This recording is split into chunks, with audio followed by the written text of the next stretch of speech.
So I'm about to go for a quick walk around the block.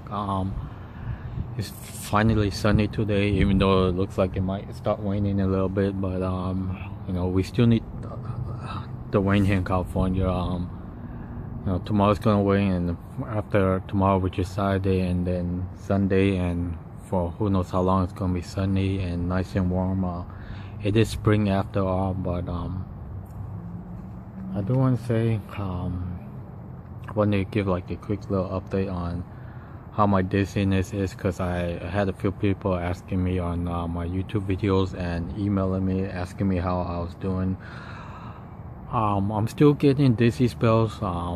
However, they're not as bad as they used to be. What I mean by that is I don't get them like as soon as I wake up until till I go to sleep. Before I would get them as soon as I woke up. If I woke up in the middle of the night, I would instantly feel dizzy. If I slept for even 4 hours and I wake up in the middle of the night, I would feel dizzy. If I slept for 6 hours and woke up in the morning, I would still be dizzy. I'll be dizzy from the time I wake up until the time I went back to sleep. But if I'm sleeping, of course I wouldn't be dizzy. So I can't say I was dizzy 24/7, but I can say I was dizzy every time I was awake for a couple of months. However, there was times like I would be dizzy for like months, and then it slows down, and then it gets worse. And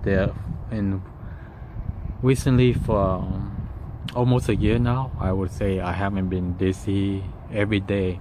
Or there will be times that I'm a little off balance, but I'm not dizzy at all, which is a good thing. I mean, it still sucks that I'm still dizzy, don't get me wrong, but I'm not gonna get depressed for not being completely 100% better. I mean, look at me now. I'm able to go outside for walks, bike rides. I've been driving ever since like mid-October 2016.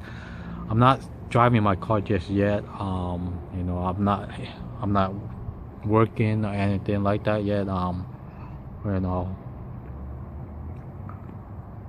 But what I do want to say is there are times that I'm dizzy and I'm still able to do things. There are days that I'm dizzy and I'm nauseated, which is that's my phobia right there. I always had that phobia even before I had it, anxiety. But what I will say is there are times I'm dizzy and I'm nauseated, but I still can handle it.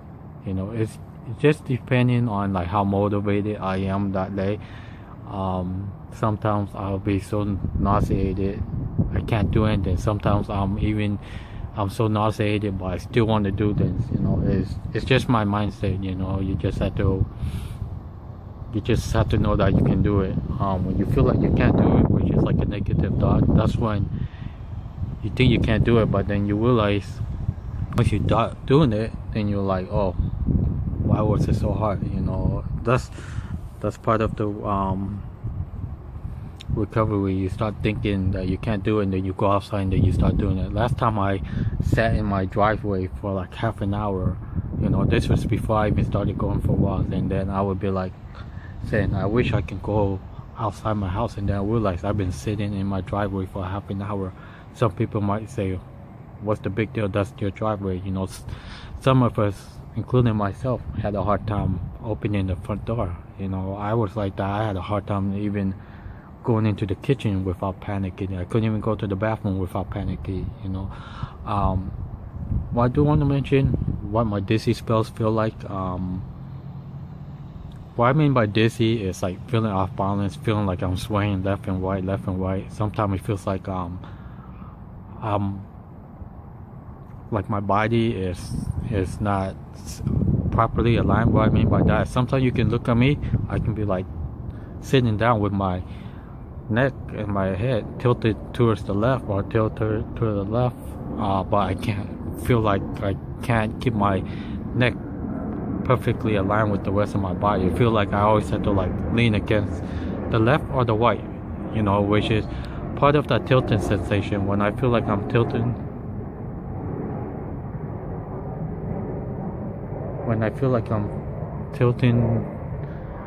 towards my left,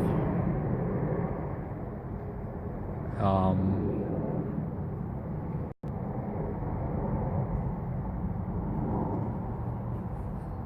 I feel like I'm tilting towards the left, then I'll tilt towards the left.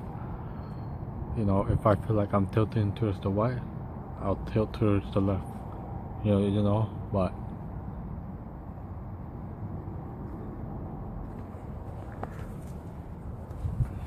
that's how it is for me.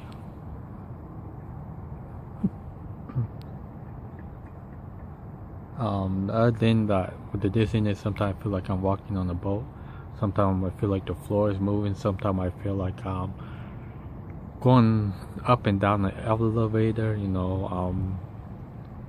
And then sometimes I feel like, especially when I'm walking down a narrow hallway, like my house, it feels like I'm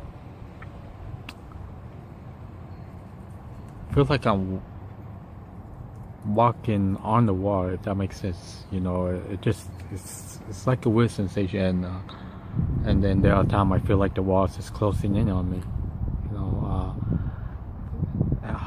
but I would say when I first experienced my first 2 panic attacks, I didn't actually experience any dizziness. I only had the detached feeling, you know, where you feel like nothing around you looks real. You don't feel like you're in your own body. Sometimes it feels like you're sharing a body with somebody. It's kind of hard to explain, but that's how I feel like at times. Another thing I would say that what else was I trying to say? Another dizzy spell I would get is like sometimes I can be looking at, let's say, a tree that's tilting towards the left, and then that tree that's tilting to the left would throw me off guard because I feel like I'm tilting to the left, but it's just a tree, and then I start walking towards the left. You know, I had vertigo before. The first time it happened to me when I was at work. Vertigo is when the room is spinning. I remember that, you know, sometimes it still sticks in my head. I do regret not staying at work that day, you know. But you know, once you're scared of something, it sticks.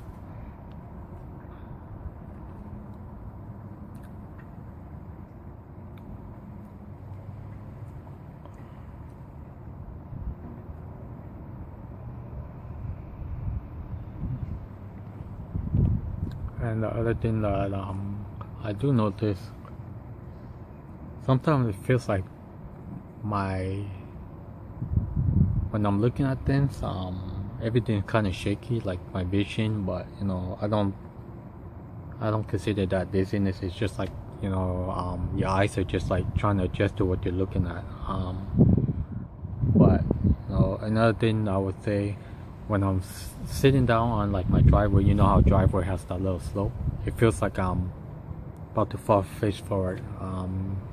If I'm laying down in the car and I'm looking up and then I see the sky, the clouds are moving, you know, I'll feel dizzy as well. You know, sometimes it's me talking about my dizziness, my legs, my body will shake. It's like my subconscious mind is like remembering every little detail about my panic attack. I can actually feel my knees shivering right now, but I'm still going for a walk.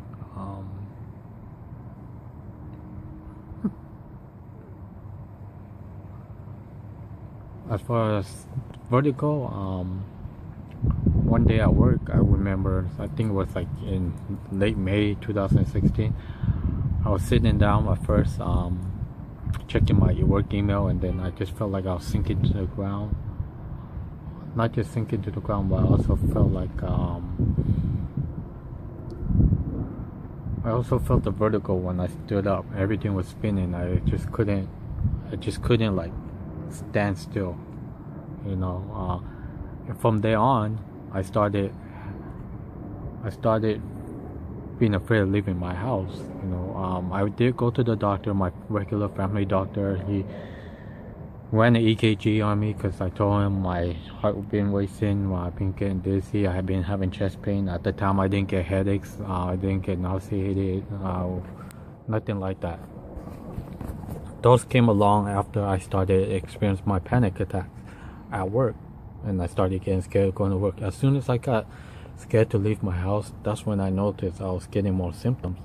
I don't know, was it because the fear of leaving the house, and you know, the depression got to me and then start giving me more symptoms, which, you know, you can get symptoms from depression, you know. I don't really know what the depression symptoms are, but I know I started feeling depressed, but not as much as I used to.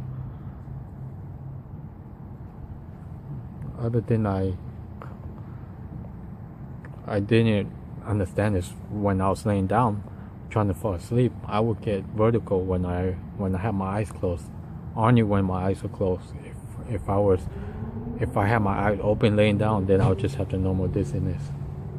Anyways, as for now, my dizziness hasn't been acting up like 24/7 like it used to be, which is a good thing.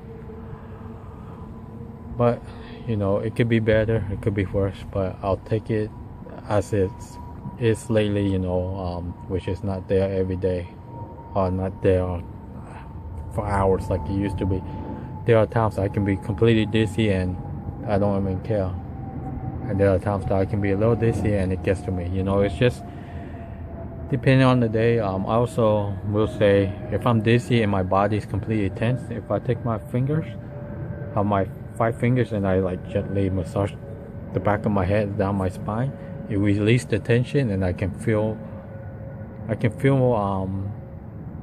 my body will feel more relaxed, meaning of my body won't feel so tense, and less tension equals less nauseated, meaning less sensation. Well, for me, other thing that I want to talk about is sensory overload. Sensory overload meaning, like, you know, the sun right now, the sun is like right in my face. For a couple of months, I couldn't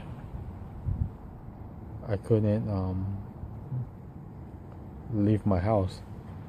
I couldn't go outside. I couldn't be anywhere near bright lights. The sun would get to me. The sun would feel so bright to me.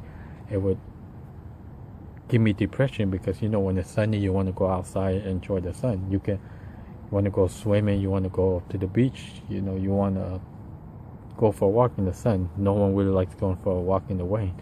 You know, when it was raining, I would feel depressed, because sometimes I'll be like, oh, it's raining. I want to go drive up to Lake Tahoe, which is 4 hours away. I want to go see the snow and stuff like that. You know, it's different seasons will give me different depression, and I didn't really suffer from seasonal depression. It's just like in my mind, it's like, oh, it's sunny, I can't enjoy the sun.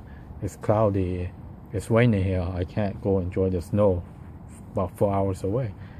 You know, it's little things that once I started feeling the depression, my symptoms got worse. Now, as for the other sensory overload, noise, any noise would bother me before. Like, if I hear people talking in the backyard, like my neighbors, my family, just having a good time laughing and talking, it kind of got to me, because I hear them laughing, and I'm like, how come I can't go out and just enjoy the day? You know, why is it so hard for me to just go outside, laugh and have fun? Then I realized I'm not the only one. You know, at first when I started experiencing panic attacks, I didn't know what they were. I didn't know people had panic attacks. I didn't know people were scared to leave the house. You know, another thing about phobias, I started experiencing phobias I never had or heard of. Like I started being scared of being home alone when I had panic attacks. I would have a hard time waking up when I know I was the only one at home. If someone told me, oh, we're going somewhere, we won't be back till half an hour, I would feel panicky. And I was like, I would tell them, just tell me a day in advance. Don't tell me the day you're leaving. You know, don't tell me 3 days in advance and remind me over and over, because that just leads up to more anxiety, more symptoms, more fear.